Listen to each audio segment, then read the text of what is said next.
on our SB Scholars Academy. If you are preparing for UGC NET JRF, ICAR, NET SLET, TGT, PGT, TET Home Science 2020, then you can subscribe and press the bell icon. This channel is run under professional experts. If you have any query, you can mail us on my mail ID sbscholarsacademy@gmail.com. If you need previous year question paper study material, then you can mail us on our mail ID. So let's discuss today about principles of design. Basically ये जो topic है ये resource management का है, housing interior decoration. अगर आप मेरा syllabus of home science का वीडियो देखेंगे तो उसमें आपको पता लगेगा कि हमारे पास 10 यूनिट है. 10 यूनिट में हमारे पास 10 टॉपिक हैं. तो उसी के अंदर से हमने एक टॉपिक लिया है principle of design resource management में. So basically various principles of design. Principles of design क्या होते हैं, ठीक है. जैसे कि मैंने बात करी थी इससे पहले एलिमेंट्स ऑफ आर्ट पे. एलिमेंट्स ऑफ आर्ट क्या होता है, जब मैंने लाइन, शेप, कलर, फॉर्म है ना, इन सब की बात की थी. तो उससे जब हम एक डिज़ाइन क्रिएट करते हैं बाय कंबाइनिंग दूज एलिमेंट्स, ठीक है, उन एलिमेंट्स को कंबाइन करके जब मैं एक डिज़ाइन बनाती हूँ तो उसको उस बेसिस पे काम करने के लिए आई नीड सम प्रिंसिपल्स कि मेरे को किस प्रिंसिपल्स पे काम करना है. Like I want my balance in, like if I am talking about for example organisation और एन ऑफिस, तो वहाँ पे क्या होता है, फॉर्मल बैलेंस मेरे को शो करना है. बट जहाँ पे मेरे को एक ऑर्गेनाइजेशन नहीं है, I need some abrupt. So that is all principles of design, ठीक है. सो प्रिंसिपल्स ऑफ डिज़ाइन हमारे कौन कौन से होते हैं. It's all about balance, alignment, proportion, scale, emphasis, repetition, contrast, harmony, unity. So these all are principles of design जिन पे हमको डिस्कस करना है, जिनको हमें पढ़ना है. और एग्जाम पॉइंट ऑफ व्यू से अगर मैं बात करती हूँ तो इट्स इंपॉर्टेंट कि वो पूछ लेते हैं कौन सा एलिमेंट ऑफ आर्ट नहीं है या कौन सा प्रिंसिपल ऑफ डिज़ाइन है, या आपको अप्लाइड क्वेश्चन दे देते हैं तो वो आपसे पूछेंगे कि कौन सा इसमें प्रिंसिपल ऑफ डिज़ाइन लगाया हुआ है. सो it's all about principal of design. तो सबसे पहले हम बात करते हैं इन 4 की इन इस वीडियो में. नेक्स्ट वीडियो में हम अदर 4 डिस्कस करेंगे. तो सबसे पहले मैं बात करती हूँ बैलेंस की. सो बैलेंस क्या होता है, जब मेरे को एक स्टेबिलिटी चाहिए अपने अरेंजमेंट में, कि मेरे को ठोसपन जिसे हम कह सकते हैं, स्टेबिलिटी की सिक्योरिटी चाहिए, स्टेबिलिटी चाहिए, तो आई क्रिएट सम बैलेंस, ठीक है. मैंने जैसे एग्जांपल आपको अभी दिया था इसी शुरू वीडियो में कि it's suppose it's an space for an organisation. तो वहाँ पे मेरे को एक ऐसा बैलेंस क्रिएट करना है कि आई नीड मिरर इमेज. तो वहाँ पे क्या होएगा, मुझे बैलेंस लगाना होएगा, बैलेंस, फॉर्मल बैलेंस, ठीक है. तो इन the same way it's of 3 types, asymmetrical, symmetrical और रेडियल. एसिमेट्रिकल को हम इनफॉर्मल भी कहते हैं, सिमेट्रिकल को हम फॉर्मल. क्यों? क्योंकि एसिमेट्री, सिमेट्री मतलब जहाँ पे सेम नहीं है, तो that is known as asymmetrical, symmetrical. तो सबसे पहले हम बात करते हैं सिमेट्रिकल और फॉर्मल बैलेंस की. सिमेट्रिकल और फॉर्मल बैलेंस क्या होता है, जब मेरे को, मैं जो अरेंजमेंट करती हूँ एलिमेंट्स के, अपने आर्ट के या डिज़ाइंस के, वो इस तरह करती हूँ कि that should be a proper shape और साइज़ जो मेरे को मिरर इमेज देता है. तो सिमेट्रिकल फॉर्मल बैलेंस के से आप क्या समझ सकते हैं कि जहाँ पे मेरे को आइडेंटिकल इमेज चाहिए. आइडेंटिकल इमेज मतलब मेरे को सेम इमेज चाहिए. If I am talking about this ground, तो मेरे को ए ग्राउंड में भी सेम चाहिए और बी में भी सेम चाहिए. ए हो गया ना. तो इन the same way it's a symmetrical और अ फॉर्मल डिज़ाइन. कि मैंने, आप एग्जांपल के लिए देख सकते हैं कि सपोज इट्स ग्राउंड और यहाँ पे आपने एक फ्लावर बनाया, ठीक है. तो इसका ही सेम इमेज आप एक फ्लावर यहाँ बनाए, तो it's what is a formal balance. और फॉर्मल बैलेंस क्या हो सकता है, डिज़ाइन से हो गया. आपने एक इसके अंदर एक और बॉक्स बनाया, यहाँ पे आपने ये इस तरह से इसको वो कर दिया, ठीक है, लाइंस खींच दी, 4 लाइंस 4 बॉक्स. तो इट्स ऑल फॉर्मल बैलेंस. जैसे कि हम एग्जांपल यहाँ देख सकते हैं, बटरफ्लाई, जैसे बटरफ्लाई होती है तो उसके 2 विंग्स होते हैं, तो इट्स ऑल अबाउट सेम, ठीक है. तो ये क्या है, बटरफ्लाई. ऐसे ताजमहल को आप देखेंगे तो इट्स ऑल मिरर इमेज, जो दोनों साइड से सेम देखने को मिलता है. तो बेसिकली सिमेट्रिकल फॉर्मल बैलेंस यही होता है when there is some type of identical image और अ मिरर इमेज, जिसको हम एक्सल और बायलेटरल सिमेट्री भी कह सकते हैं. इसमें क्वेश्चन आ सकता है what is another name for formal balance और फॉर सिमेट्रिकल बैलेंस. तो इट कैन बी एक्सियल और बायलेटरल. तो next I am talking about symmetrical और informal balance. Next I am talking about asymmetrical और इनफॉर्मल बैलेंस. एसिमेट्रिकल और informal balance क्या होता है, बेसिकली जब मेरे को ऑब्जेक्ट्स या एलिमेंट्स, जब मेरे को ऑब्जेक्ट्स या एलिमेंट्स मेरे को आइडेंटिकल नहीं चाहिए या मिरर इमेज नहीं चाहिए. ये बिल्कुल अपोजिट होता है हमारा फॉर्मल और सिमेट्रिकल बैलेंस से, क्योंकि देखो नाम भी सजेस्ट करता है सिमेट्रिकल और asymmetrical.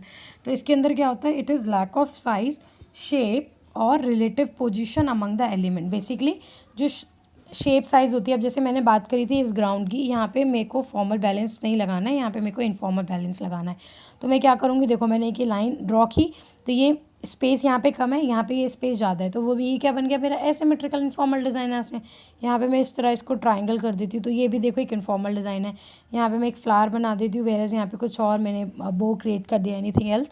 So it's all your creativity and what the situation demands from me, that is known as asymmetrical और इनफॉर्मल बैलेंस। कि आपको मिरर इमेज नहीं चाहिए होती है, आइडेंटिटिकल इमेज नहीं चाहिए होती है, जो बैलेंस होता है वो सेम नहीं होता है दिखने में, तो it's asymmetrical informal balance.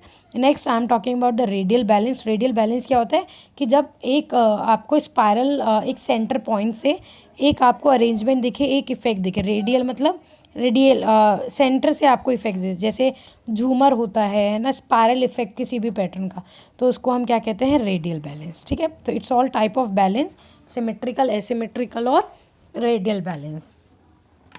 Next is proportion. Proportion की मैं बात करती हूँ, तो इसमें क्या होता है, जब आप एलिमेंट ऑफ पार्ट को ऐसे करें, ऐसे अरेंज करें कि एक बैलेंस, एक एलिमेंट ऑफ आर्ट या एक जो भी आपका लाइन, शेप, कलर, वैल्यू है वो दूसरे पार्ट पे रिलेट करे। ठीक है, जैसे सपोज इट इज़ दिस, और मैंने यहाँ पे एक प्रोपोर्शन लगाया है, दिस इज़ प्रोपोर्शन। ठीक है, 1:2, 2:4, 3:4।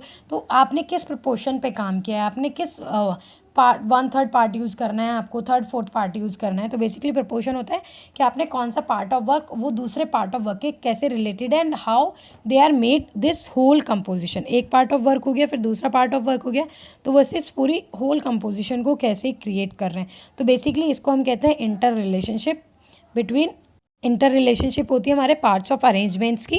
इसका एग्जांपल हम देख सकते हैं गोल्डन सेक्शन, एंथ्रोपोमेट्री। एंथ्रोपोमेट्री में भी क्या होता है, बॉडी, हाइट, वेट, है ना, इसमें हम चीज़ देखते हैं। तो it's all about golden oblong. So these are example of the proportion.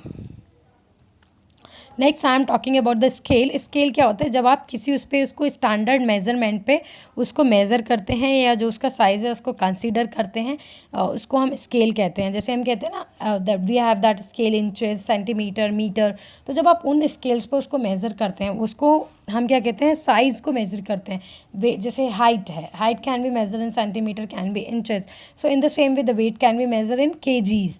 तो हर एक का अपना यूनिट है। जब उन स्टैंडर्ड यूनिट पे आप मेज़र करते हैं किसी भी साइज़ के लिए, so that is known as a scale. तो ये हमारा 3 टाइप का होता है। किसी भी प्रिंसिपल की, किसी भी आर्ट की मेरे को रेलिवेंसी देखनी होगी, तो उसके लिए आई नीड दैट स्केल, मुझे उस स्केल से उसको मेज़र करना पड़ेगा। तो it is of 3 types, it's mechanical, human visual और मॉन्यूमेंटल। मैकेनिकल क्या होता है, जब मेरे को स्टैंडर्ड मेजरमेंट पे मैं उसकी कैलकुलेशन करती हूँ, it is mechanical scale.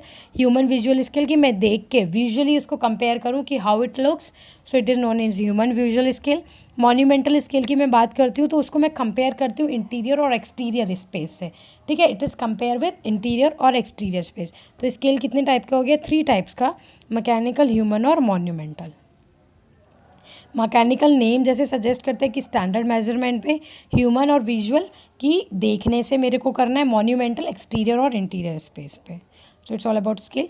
Next is emphasis. Emphasis means कि जब मेरे को किसी भी चीज़ को डोमिनेंसी शो करनी है और अदर डिज़ाइन को सबॉर्डिनेट करना है।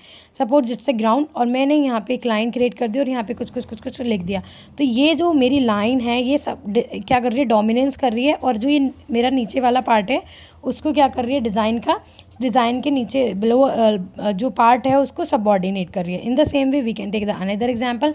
फॉर एग्जाम्पल, मैंने कोई डिज़ाइन बनाया, उसको फॉर्मल बैलेंस में क्रिएट किया, but I use here the different colour, and यहाँ पे मेरे थोड़े लाइट कलर्स हैं, और यहाँ पे मैंने कोई बो बना दिया, कोई फ्लावर बना दिया, कुछ भी, मतलब आई क्रिएट हेयर। सो उससे क्या हुआ, जो ये वाला पार्ट है वो एम्फेसिस हो रहा है, where is all rest 3 parts are subordinates to this part. तो एम्फेसिस का मतलब ही ये होता है जब आप उसको डोमिनेट कर रहे हैं, उसको किसी भी डिज़ाइन के एक पार्ट को आपको डोमिनेंसी शो करनी है, तो that is known as emphasis. ये भी आप किसी भी ऑफ एलिमेंट ऑफ आर्ट से कर सकते हैं, combination of element of art से आपको करना होगा, और it can also be created with space. ठीक, so it's all about the 4 तो it's all about the 4 types of principles of design. Rest 4 हम नेक्स्ट वीडियो में डिस्कस करेंगे, उसका पार्ट 2 हम बनाएंगे, उसको अपलोड करेंगे. सो it's all about the 4 principles of design. So let's discuss. इससे क्वेश्चन क्या बन सकता है. देखो क्वेश्चन हमसे क्या कह रहा है. सबसे ज़रूरी होता है जब हम क्वेश्चन करते हैं तो उसमें हम सबसे पहले ये देखिए क्वेश्चन हमसे क्या पूछ रहा है, उसने हमें क्या ऑब्जेक्टिव दिए हैं. अगर आप ऑड वन आउट कर लेंगे तो इट्स वेरी ईजी कि आप इस क्वेश्चन को कर पाएंगे. So find a difference between the elements of art. वो कह रहे हैं इन एलिमेंट्स ऑफ आर्ट दिए हैं उसने.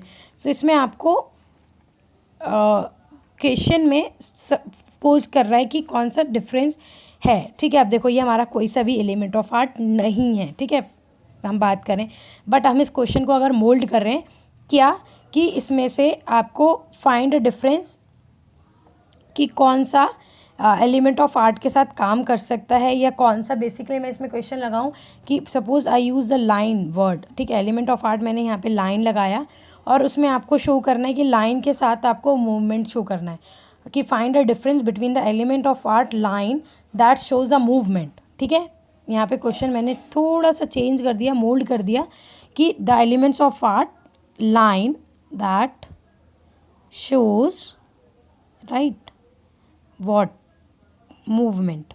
ठीक है, मूवमेंट शो कर रहा है. अब वो कौन सा ऐसा एलिमेंट ऑफ आर्ट है. लाइन मैंने बात की यहाँ एज एग्जाम्पल लाइन की, तो लाइन